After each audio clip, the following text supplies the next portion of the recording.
What's up, you guys? Welcome back to Stub Stories. This is episode 3. My name is Ricky, and for every single show that I've been to, there is a great story that goes along with it. Today, there's a whole bunch. Going through this concert book, there's a lot of pages that have multiple shows on them, and they're not in chronological order. I'm just kind of going by the way the page turns.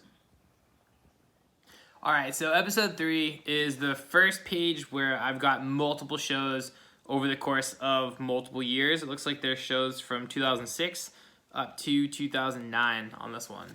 So, just starting at the top, we've got the band Jet. Remember that band? They're an Australian band. Had one huge record. The second record was kind of big, and then they just kind of fell off. So I saw them at the Avalon in Boston on May 10th, 2007. That was a cool show. Not a whole lot stands out. I remember the drummer was kind of wild, climbed up on the stacks a little bit. I remember the guitar player during, I forget what song, but ripped this guitar solo and jumped from the stage over to the bar and then walked along the top of the bar all the way down to towards the back, which is kind of where we were. So that was pretty cool. We've got, what else we got on here? We've got pop hip hop artist Shwayze. He played at Lupo's in Providence back in this one's from 2009 when he played with Micky Avalon, and then I also have a Shwayze record or a Shwayze stub from Lupo's in Providence as well. This one's from 2008. Pretty sure B.O.B. opened that one, or G-Eazy. I know there's 3 times I've seen Shwayze. They're all in this book, I think. These two just happen to be on the same page. We've got Pearl Jam from May 25th, 2006. This was cool. This was actually the first time I saw a band of that stature. This was 2006. This was actually, I think, the day I got out of high school. I remember a bunch of people were going to parties, and it was me and 4 or 5 of my friends all went out to Boston to see Pearl Jam. I remember listening to Rancid's, what record was it? It was the red one. With Under Red Hot Moon. It was that record. We listened to that on the way on the way home, I think, from Boston. From Pearl Jam, that was sick. I think My Morning Jacket was the opening band, which is pretty rad. First time seeing Pearl Jam, definitely not the last. I've got Van Halen. So Van Halen go back together back in 2007 with David Lee Roth. I got tickets for my birthday, which was in September. This show was October 30th. It was a Tuesday, 2007. Coolest thing about this was actually the same day as the Red Sox World Series parade from 2007. So my brother and I went out to the parade at 6 in the morning. We left with a couple friends. Parked, kind of over near Fenway. Or no, we parked, where did we park? I don't actually remember where we parked. But we definitely walked. I remember walking all the way from Fenway after the parade all the way to the Garden, which was pretty sweet. Beautiful day. It was kind of cold. I remember that. But yeah, it was pretty awesome. Starting the day off with a World Series parade and ending it with the reunion of Van Halen was pretty rad. So that was sweet. Band sounded great. It was cool to see David Lee Roth back in the band. I've got Dropkick Murphys from the Worcester Palladium.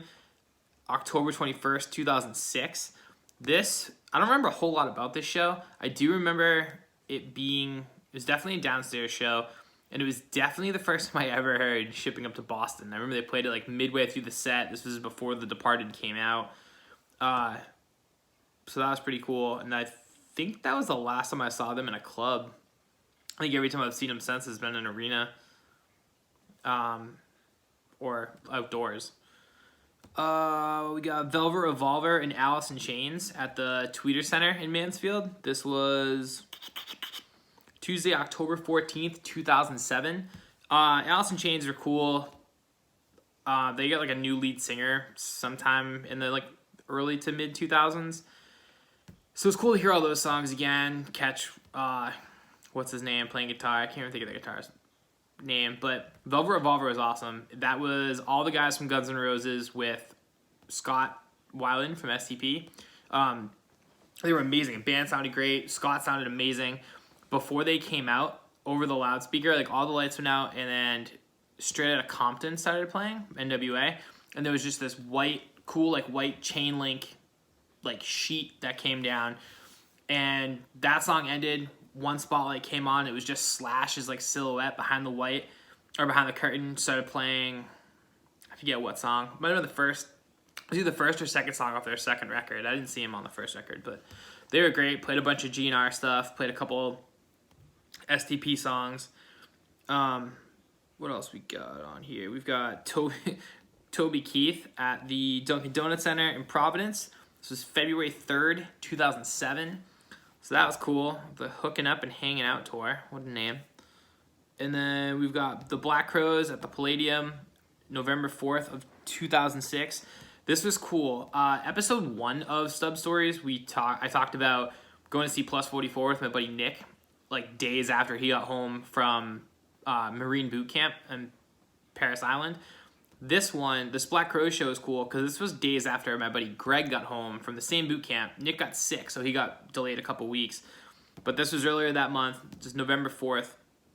My buddy Greg got home a couple days before that. I think he got home like the 28th of October, right around there. I think it was around my mom's birthday. But we all got tickets for the Black Crowes at the Palladium. It was rad. Black Crowes, we were expecting them to play kind of like a greatest hits set, and they're just not really that band. They did play a couple of the hits, but they also, the part that stands out the most was the crowd being way older than we were. And this was the year I got out of high school, so I was like 18. But the Black Crowes they did a cover of Up on Cripple Creek from the band, and that was cool. It was like kind of the first time I remember like appreciating that song. So that was pretty rad. And then the last one on here is the one and only time I ever saw Tom Petty was June 21st, 2006. Trey Anastasio from Fish opened. I remember being super bummed when I looked at who the opening act was because I don't like Fish. And on this tour, it was the Tom Petty and the Heartbreakers 40th anniversary tour. But Pearl Jam opened a couple shows. The Strokes opened shows. The White Stripes or the Raconteurs. I think the Raconteurs were out then. Remember, they opened shows. John Mayer Trio opened a bunch of shows, and that's what I really was hoping that we would get. We did not. That did not happen. The Black Crowes, I think, also might have opened some shows on this one. But yeah, we got Trey Anastasio, which was cool. I mean, phenomenal guitar player. His band was great, but I just did not really appreciate that at all, the way that I probably would have now, even though I still don't like Fish. But Tom Petty was amazing. It was the first time I ever saw Pearl Jam's huge. That was May 25th, so almost a month later, I got to see Tom Petty, like just this iconic artist, the first artist I ever saw that my dad had gotten me into. So it was pretty cool. He played all the hits. It was their 40th anniversary, so they played everything. I mean, everything from Tom Petty's wicked epic. Stevie Nicks from Fleetwood Mac was a surprise guest. She came out, did a couple songs. It was awesome. I kind of remember having goosebumps the entire time we were there. I think we sat in the lawn, if I remember correctly. I'm trying to see if it's on here. Oh, no, we had seats. Section 12, row E. That's pretty awesome. But yeah, so got to see Tom Petty. That was it, guys. Cheers.